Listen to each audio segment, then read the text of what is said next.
Hello বন্ধুরা, শুভ দুপুর সবাইকে। আর আজকে তোমাদেরকে একটা কি বলবো, ঝুরা ভাজা, গরুই মাছ দিয়ে ঝুরা ভাজা রেসিপি দেখাবো।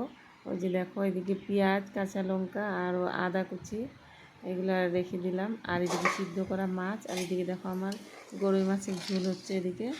আর গরুই মাছের এটা মশলা কম দিয়ে বানানো হচ্ছে, আলু কাঁচা কলা দিয়ে। আর এই যে দেখো, মাছগুলো আমি সিদ্ধ করে রেখে দিয়েছি। এগুলো হলো, এই যে আমার ঝোলটা হয়ে গেল বানানো। কাঁচা কলা, আলু, গরুই মাছ দিয়ে ঝোলটা খেতে বহু স্বাদ হয়, এটার মধ্যে বেশি মশলা দেওয়া হয় না। তারপরে এখন আমি তোমাদেরকে দেখাতেছি আমি যে ঝুরা ভাজাটা বানাবো। এখন ঝুরা ভাজা হলো ইসে দিয়ে, গরুই মাছ দিয়ে। আর এখন দেখো, আমি পেঁয়াজ দিয়ে দিলাম। তেলটা গরম হওয়ার পর এই চাটনিটা এত অসাধারণ টেস্ট হয়, খাইলে কি বলবো। এটা কিন্তু ভাজা কোনোটাই বেশি ভাজা হবে না, এটা অল্প অল্প ভাজা হবে।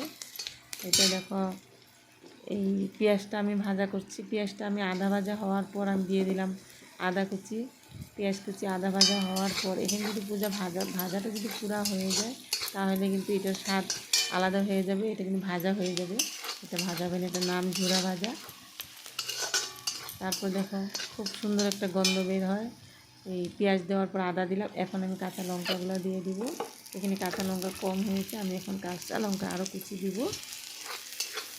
তারপর দেখো, অল্প আদাগুলো ভাজা হওয়ার পর আমি দিয়ে দিলাম আবার কাঁচা লঙ্কা। কোনোটা আমি বেশি ভাজবো না।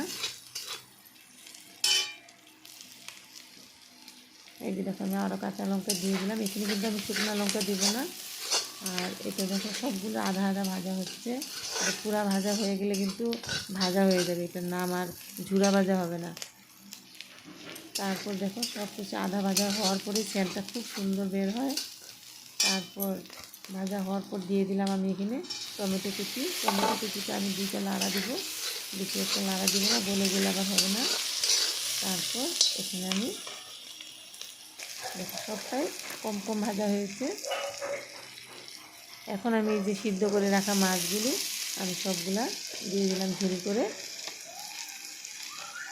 এখন আমি সবগুলি মিলে একসাথে ভাজবো। এখানে নুন হলুদ দিয়ে, এখন আমি নুন হলুদ দিয়ে দেবো একসাথে। এই যে দেখো, এটা তেলে যদি দিয়ে দিই আমি সব একসাথে, বেশি তেলে ভাজি, তাহলে কিন্তু এটা ভাজা হয়ে যাবে। এইটা স্বাদ পাওয়া যাবে না। এটা একটা চাটনির স্বাদ হবে। আর গন্ধটা খুব অসাধারণ গন্ধ হয় পেঁয়াজের আদার একটা মিশ্রণে। তারপর হলুদও কম দিব আমি, আর লবণটা তো দিবে আন্দাজ মতো। এখানে আমি আর কিচ্ছু দিব না, এখানে শুকনো লঙ্কাও দিব না, কিচ্ছু দিব না। এখন আমি এটা ভেজে নেব। এখন এটা আমি ভাজা ভাজা করবো। তখনই যতটুকু ভাজা হবে সব একসাথে ভাজা হবে। এটা আগে আমি পেঁয়াজটাও কম ভাজছি, আদাও কম ভাজছি, লঙ্কাও কম ভাজছি।